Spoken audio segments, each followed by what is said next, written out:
Halo semuanya, perkenalkan nama saya Raja Patata Soid dengan NIM 2210112. Nah, pada kesempatan kali ini saya akan menjelaskan bagaimana membuat sebuah sinyal processing gelombang sinus pada Python. Nah, sebelum itu teman-teman harus mengetahui fungsi yang akan kita bawa nanti. Nah, fungsi yang akan kita bawa nanti yaitu xt sama dengan amplitudo dikali sin dalam kurung omega dikali t tambah fasa. Nah, teman-teman harus mengetahui nih, di dalam fungsi kita tentu akan mengaruhi bagaimana gelombang itu terbentuk. Nah, amplitudo itu apa sih? Nah, amplitudo adalah ukuran dari tingkat kekuatan atau besar sinyal. Dalam konteks sinyal, amplitudo menggambarkan seberapa besar gambar atau osilasi dari sinyal tersebut. Nah, nanti kita lihat tuh, semakin besar nilai amplitudo yang kita masukkan, apakah sinyalnya nanti akan membesar? Nah, itu perlu kita garis bawahi. Nah, kemudian frekuensi sudut. Nah, frekuensi sudut ini mengacu pada kecepatan perubahan fasa suatu gelombang sinusoidal terhadap waktu. Nah, dalam konteks pemrosesan sinyal, frekuensi sudut digunakan untuk menggambarkan seberapa cepat sinyal berayun atau berfluktuasi.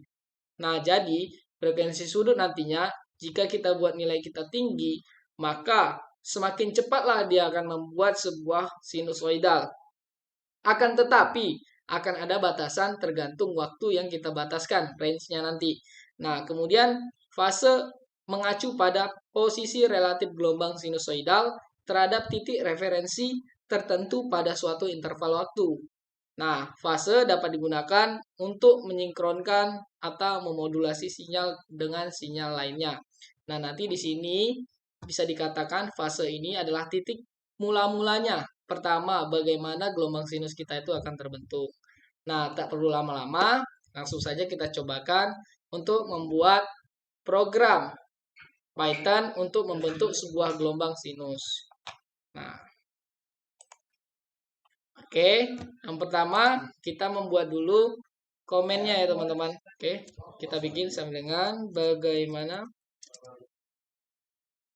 pengaruh dari amplitudo fasa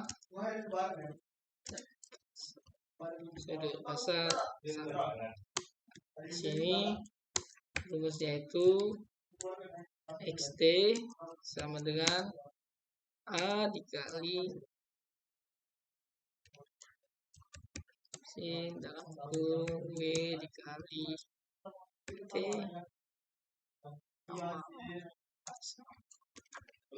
fasa.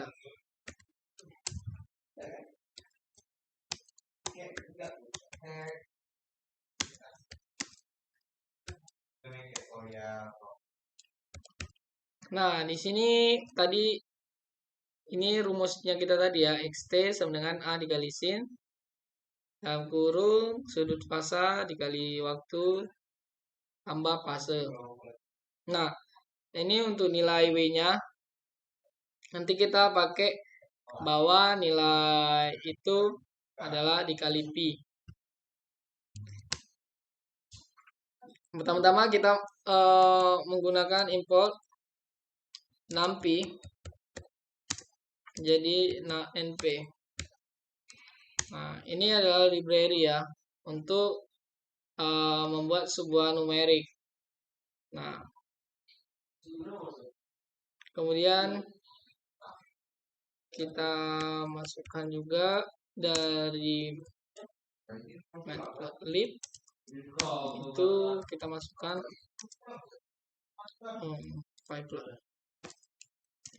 pyplot, kita nanti panggil dia menjadi plt. Kemudian mat kita masukkan itu nilai pi itu 3,14 ya. Nah, di sini kita udah mulai masuk pada pemanggilan waktu kita. Nah, di sini kita menggunakan waktu dari np, kita pakai dot line space, di mana line space ini dalam numpy digunakan untuk membuat array dengan jumlah elemen tertentu yang terdistribusi secara merata. antara nilai awal dan nilai akhir. Nah, jadi kita bisa lihat di sini saya mencoba nilainya minus 0,05 dengan 0,05 juga itu batasannya. Dengan banyaknya data 1000 ya. Kita masuk pada bagian bawah. Nah, di sini kita sudah memasukkan juga rentang waktunya. Nah, kemudian kita akan memasukkan bagaimana kita bisa mengganti nanti nilai-nilai kita sesuai dengan kebutuhan kita. Nah, ini kita pakai user interface. Nah, di mana kita bisa memasukkan data kita. Jadi nilai amplitudo itu adalah integer dari input. Kita bikin stringnya, masukkan amplitudo. Oke, kemudian nilai W juga ya.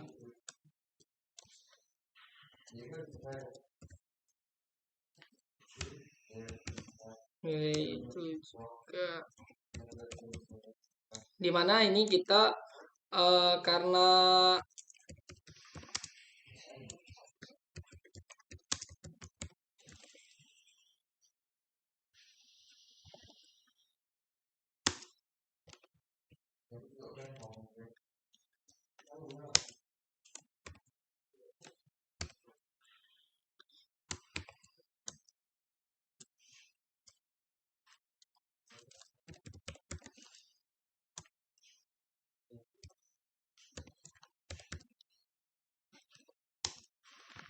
karena nilai sesuai yang kita jelasin tadi bahwa nilai ini W itu adalah nilai input kita ya kali pi.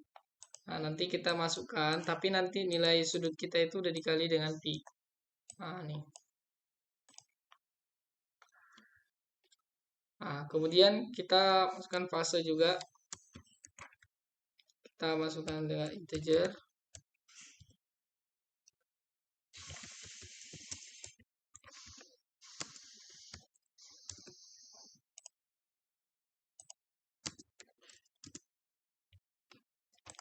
Oke.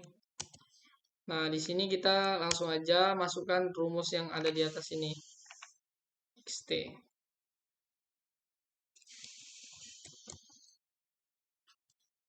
Itu A kali NP sin omega kali T tambah fase. Nah, kemudian di sini saatnya kita memanggil untuk membuat titik-titik koordinatnya. Di sini kita pakai PLT plot yang sudah kita panggil tadi. Plot nah, PLT itu x label PLT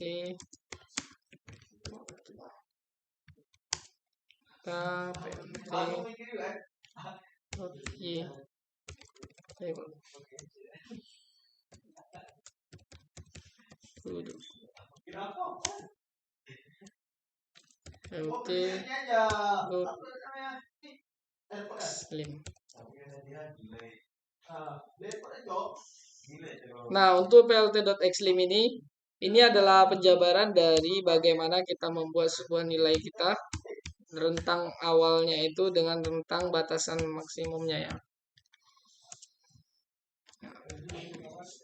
Kemudian terakhir kita buat judul plot dari gelombang sinus LT.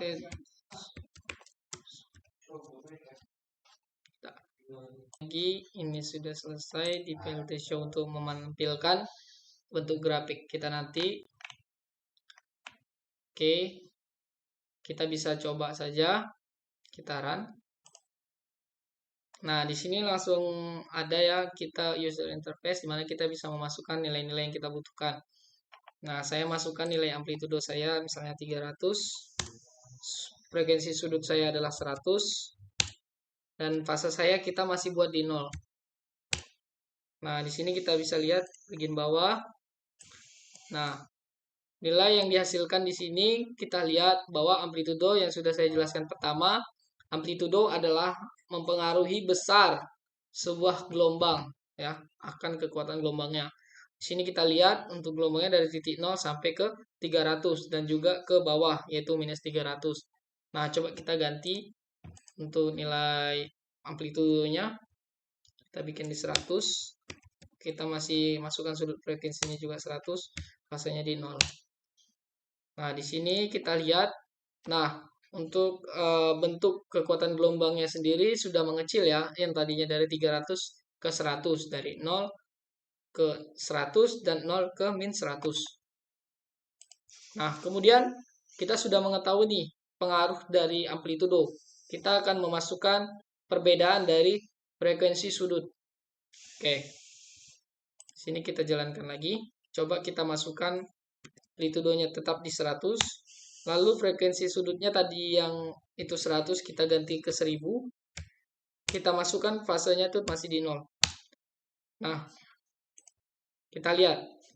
Ini seperti gelombang ultrasonik gitu ya, yang benar-benar suaranya berulang-ulang dalam rentang waktu yang singkat. Nah, seperti yang penjelasan saya tadi, semakin besar nilainya frekuensi sudut yang kita buat, nilainya kita masukkan, tetapi dengan rentang batas yang kecil, maka akan semakin cepat pergerakan pembuatan sinusoidalnya. Nah, kita lihat di sini, kita dengan dari ujung sini sampai ujung kanan, ini adalah bentuk dari 1000 data yang sudah kita masukkan. Nah, bagaimana kalau kita buat frekuensi sudutnya ini lebih kecil ya? Kita bikin 50. Fasenya masih di 0. Nah, dengan nilai 50, maka hanya akan membentuk 2 gelombang bukit, 2 gelombang lembah. Nah, itulah pengaruh dari besaran atau kecilnya nilai yang kita masukkan pada frekuensi sudut. Nah, kemudian kita coba yang terakhir yaitu fasenya. Nah, kita masukkan amplitudo masih di 100 dan frekuensi sudutnya 100. Kita masih melihat dulu di 0. Nah, kita lihat di 0. Nah, di sini pemulaian pertama dia dari 0 ya. Dia natural, dimana dari 0 dia membuat dulu dari lembah, baru naik ke atas, turun lagi dengan amplitudonya yang batas maksimum yaitu 100 tadi, ke bawah lagi 100, min 100, naik. Nah, dia itu memulai dari lembah. Coba kita ubah untuk nilai fasenya itu di 90. Nah, untuk di 90 dia berubah total, di mana dari bawah dia menaik ke atas. Yang tadinya 0 dia langsung ke bawah, ini malah dari bawah dari minus 70-an, 75-an, dia naik ke atas. Nah, bagaimana kalau kita bikin di 180?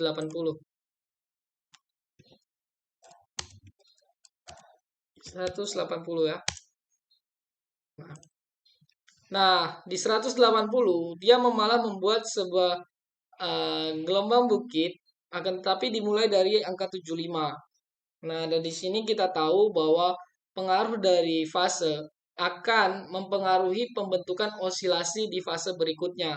Jadi kalau nilai kita lebih dari 0 atau kecil dari 0 akan mempengaruhi bagaimana bentuk osilasi selanjutnya. Tapi jika dimulai dari 0 maka akan membentuk dari lembah, bukit seperti itu. Nah, demikianlah pengaruh dari amplitudo, sudut frekuensi, dan fasa ketika kita menggunakan program pada Python. Demikian, saya ucapkan terima kasih.